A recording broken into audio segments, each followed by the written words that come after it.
Engineer MD Shahin Alam জানতেছেন যৌনশক্তি বৃদ্ধির কোনো দোয়া আছে কিনা। আব্দুল্লাহ রাজু প্রশ্ন করেছেন বিবাহিত জীবনের চ্যালেঞ্জ কি, কিভাবে কম খরচে পরিবার চালানো যায়। কম খরচে পরিবার চালানোর জন্য সবচেয়ে সহজ উপায় হলো এমন একজন জীবনসঙ্গী গ্রহণ করা যিনি মিতব্যয়ী, যিনি সবর করতে জানেন, যার কোনো চাহিদা নাই।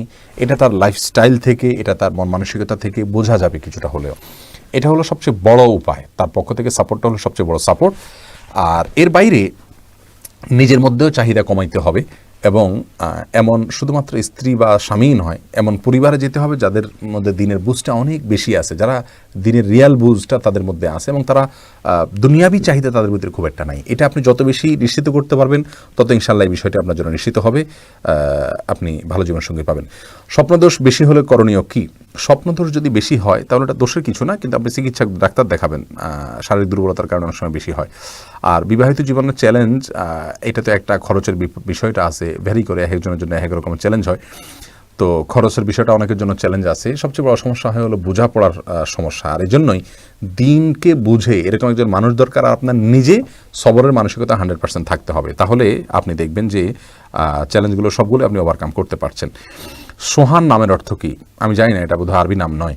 ফরহাদ সরকার জানতে চেয়েছেন স্বপ্নদোষ বেশি হলে বলেছি আপনার এটা। মোহাম্মদ শাকিল জানতেছেন পাত্রী দেখতে গেলে কি কি প্রশ্ন করা যেতে পারে। পাত্রী দেখতে গেলে বিশেষ কোনো প্রশ্ন নয়, আপনি তার দিনদারিতাকে যাচাই করার চেষ্টা করুন। আগে এই জন্য সব কিছুর আগে আপনি নিজেকে আগে দিনদার হইতে হবে। আপনি যদি নিজে দিনদার হন তাহলে আপনি তার দিনদারির ইন্টারভিউ নিতে পারবেন, দিনদারের বিষয়ে তাকে আপনি প্রশ্ন করতে। আপনি নিজে যদি দিনের ক্ষেত্রে অগ্রসর না থাকেন তাহলে আপনি তাকে কীভাবে প্রশ্ন করবেন? এই জন্য তাকে ইসলাম কি সে কতটা প্র্যাকটিস করতে পারে সেটা জানার চেষ্টা করবেন। আপনি তাকে বোঝার চেষ্টা করবেন যে সে কোরআন জানে কি না, প্রয়োজনে পরীক্ষা করবেন, হাদিস জানে কি না, এবং রাসূল আকরাম সাল্লাল্লাহু আলাইহি ওয়াসাল্লাম এবং পূর্বসূরীদের দুনিয়া বিমুখতার বিষয়গুলো তার কাছে জানার চেষ্টা করবেন, তার দুনিয়ার চাহিদা কী সেটা জানার চেষ্টা করবেন। এবং এটা শুধু একটা সাক্ষাৎকার থেকেই বোঝা যাবে তা নয়, তার লাইফস্টাইল সম্পর্কে যারা জানে তাদের কাছ থেকে আপনি জানতে পারবেন এবং তার পরিবারের যে চলাফেরার ধরন সেখান থেকে অনুমান করতে পারবেন। এই জন্য খুব যাচাই বাছাই করে দেখে শুনে খোঁজখবর নিয়ে বিয়ে করা উচিত। আর প্রাথমিকভাবে আপনি সাক্ষাৎকারে তার কোরআন হাদিস পড়াশোনা করা এবং দুনিয়াবি চাহিদা এই বিষয়গুলো আপনি তাকে জিজ্ঞাসা করতে পারেন। আল্লাহ তাআলা সহজ করুন। ইমরান চৌধুরী জানতেছেন ফরজ গোসলের বিধান কি? ফরজ গোসলের বিধান তো বিধান তো আপনি নিজেই বলে দিয়েছেন। ফরজ গোসলের বিধান, ফরজ গোসল করাটা কি এটা তো আপনি নিজেই বলছেন। ফরজ গোসলের বিধান ফরজ, কীভাবে করবেন সেটা যদি আপনি জানতে চান তাহলে বলবো যে শরীরের যে জায়গাগুলো নাপাক আছে সেগুলো আগে ধুয়ে ফেলবেন, এরপরে উজু করার মতো করে আগে উজু করবেন, এটা সুন্নাত।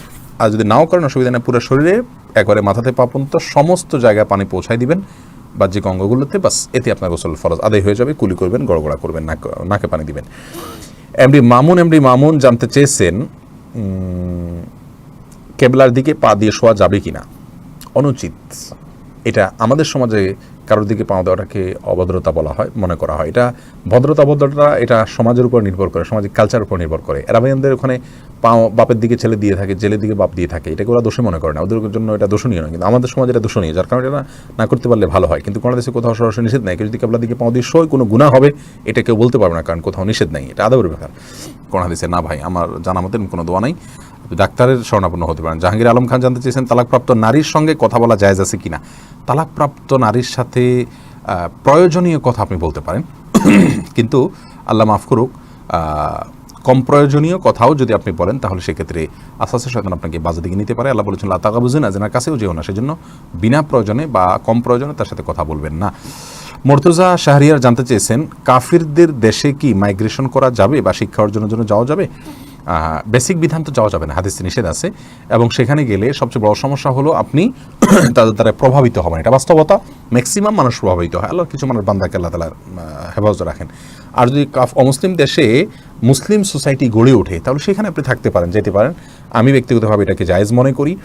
তবে সেখানে থাকা খাওয়ার ক্ষেত্রেও আপনি স্থায়ীভাবে থাকার জন্য হয়তো আপনি পাসপোর্ট নিয়ে রাখলেন, কিন্তু বসবাসের জন্য পরবর্তী প্রজন্মকে স্থায়ীভাবে আপনি সেখানে বসবাস না করার পরামর্শ আপনাকে দিব। কারণ হলো অমুসলিম দেশগুলোতে 1-2টা জেনারেশন ঠিক থাকলেও পরবর্তীতে পরিবেশের প্রভাবে পরবর্তীতে জেনারেশনগুলো নষ্ট হয়ে যাওয়ার এবং কাফের হয়ে যাওয়ার আশঙ্কা অনেক বেশি থাকে।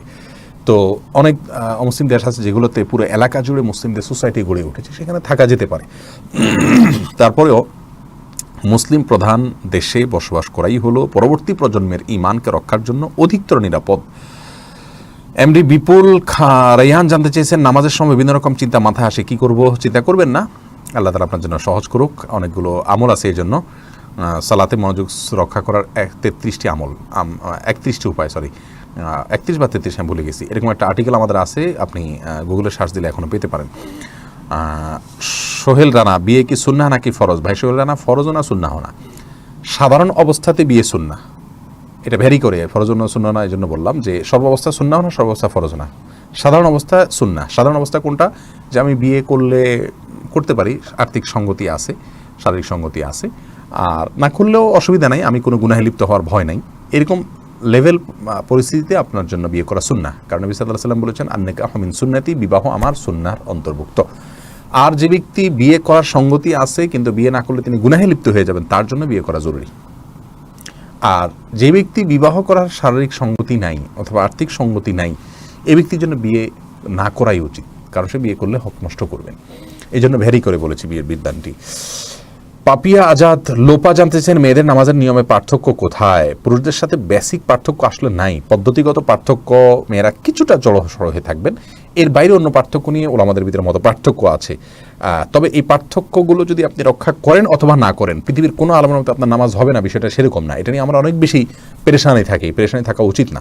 হাসিবুল্লাহ জানতে চেয়েছেন, কোন আকীদা পোষণ করলে আমরা সহিহ আকীদার অধিকারী হতে পারি? আমরা কোরআন এবং হাদিসকে আমাদের আকীদার মূল সূত্র ধরবো এবং সালাফ তথা পূর্বসূরীদের যে ব্যাখ্যা, সে ব্যাখ্যায় কোরআন হাদিসকে আমরা বুঝবো, বাস তাদের আকীদাকে আমরা ধারণ করব, এটাই হবে আমাদের জন্য সবচাইতে সেফ এবং এটাই হবে সহিহ এবং বিশুদ্ধ আকীদা।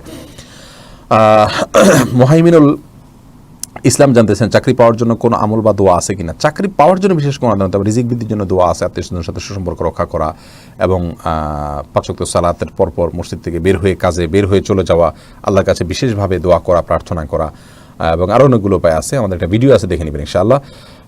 এই পেজে এবং চ্যানেলে আমাদের সব ভিডিওগুলো পাওয়া যায়। মরিয়মা হাসান হাফসা, আপনি জানতে চেয়েছেন গোপন বিয়ে কতটুকু জায়েজ? না, বিয়ে গোপন না, গোপন বিয়ে জায়েজ নেই, বিয়ে করতে হবে প্রকাশ্যে। নবী সাল্লাল্লাহু আলাইহি ওয়াসাল্লাম বলেছেন, আলিনু হাদান নিকাহ, এই বিয়েকে তোমরা প্রচার করো, ফাইন্নাহু নিকাহ ওয়ালা সাফাহ আও ওয়ালাইসা বিসাফাহ, এটা কোনো জেনা নয় যে চুপে চাপে করার জিনিস, বিবাহ, এই জন্য এটাকে প্রকাশ্যে করতে হবে। গোপন বিয়ে জায়েজ নেই ইসলামী শরীয়তে। শাহ এমডি জাহিদুল হাসান জানতে চেয়েছেন, দেনমোহরের টাকার বদলে স্বর্ণ দিয়ে বিয়ে করা যাবে কিনা? হ্যাঁ, স্বর্ণ দিলেই হবে, সম্পদ দিলেই হবে, যে কোনোটা।